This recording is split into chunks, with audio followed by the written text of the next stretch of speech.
সুপ্রিয় দর্শক, আপনাদের সকলকে শুভেচ্ছা জানিয়ে শুরু করছি আরসিটিভি আয়োজিত ডক্টর স্টক অনুষ্ঠানটি।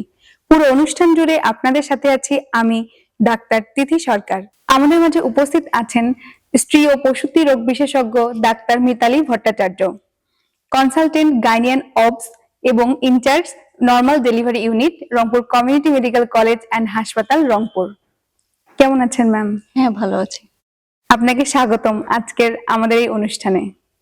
আপনাকেও ধন্যবাদ, আরসিটিভিকেও ধন্যবাদ আমাকে এই অনুষ্ঠানে আমন্ত্রণ জানানোর জন্য। ম্যাম, আমরা আপনার কাছ থেকে জানতে চাই যে গর্ভকালীন সময়ে ডায়াবেটিস বা জিডিএম কি? গর্ভকালীন ডায়াবেটিস হলো যে ডায়াবেটিস প্রথমবার গর্ভকালীন সময়ে ডায়াগনোসিস হয় তাকে গর্ভকালীন ডায়াবেটিস বা জিডিএম বলে। এই সময় আমরা ব্লাড সুগার চেক করার মাধ্যমে সেটা ডায়াগনোসিস করি।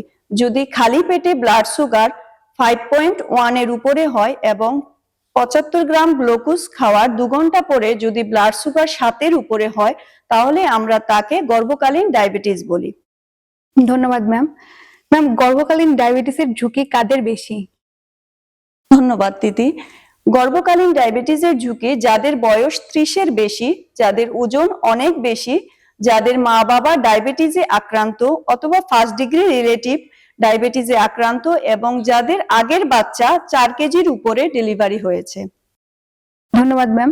ম্যাম, গর্ভকালীন ডায়াবেটিসটা আমরা কিভাবে নিয়ন্ত্রণে রাখতে পারি? ধন্যবাদ দিদি।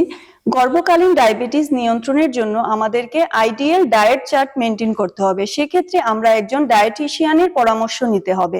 তিনি আমাদেরকে বলবেন আমরা কিভাবে খাবো, কয় বেলা খাবো এবং কি খাবার গ্রহণ করব। তারপরে আমাদেরকে প্রতিদিন 1 ঘন্টা করে হাঁটতে হবে। ব্লাড সুগার সপ্তাহে 2 দিন মনিটর করতে হবে এবং যদি এরপরেও ডায়াবেটিস কন্ট্রোলে না হয় তাহলে সেক্ষেত্রে আমাদেরকে ইনসুলিন ব্যবহার করতে হবে এবং রেগুলার আমাদেরকে অ্যান্টিনেটাল চেকআপে থাকতে হবে। ধন্যবাদ ম্যাম। ম্যাম, গর্ভকালীন ডায়াবেটিসের কারণে কি কি ধরনের ঝুঁকি হতে পারে?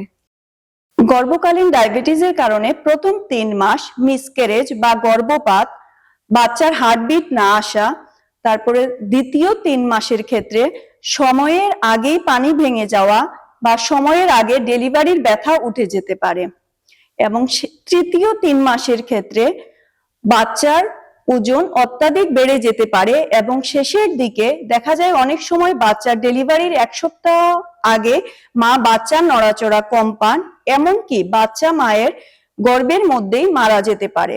গর্ভকালীন ডায়াবেটিস খুবই বিপজ্জনক এবং ভয়ঙ্কর একটা জিনিস। সেক্ষেত্রে মাকে জানতে হবে কিভাবে আমি ডায়াবেটিস এর ক্ষেত্রে ফলো আপে থাকবো এবং আমাকে কি করতে হবে। এবং গর্ভকালীন ডায়াবেটিস কোনো ভয়ের কিছু নেই, লুকানোরও কিছু নেই। গর্ভকালীন ডায়াবেটিস যদি আমরা নিয়ন্ত্রণে রাখি তাহলে বাচ্চা এবং মা দুজনেই সুস্থ থাকবেন।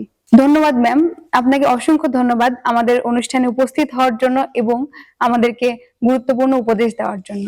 ধন্যবাদ তিথি। ধন্যবাদ আরসিটিভিকে আমাকে এই অনুষ্ঠানে আমন্ত্রণ জানানোর জন্য। দেখতে দেখতে আমরা অনুষ্ঠানের শেষ পর্যায়ে চলে এসেছি। আজ এ পর্যন্তই। আগামী পর্বে আপনাদের সাথে আবার দেখা হবে নতুন কোনো বিষয়ে, নতুন কোনো বিশেষজ্ঞের সাথে। সেই পর্যন্ত ভালো থাকুন, সুস্থ থাকুন, আরসিটিভির সাথেই থাকুন। ধন্যবাদ। Rangpur Community Medical College Hospital, for health, for education.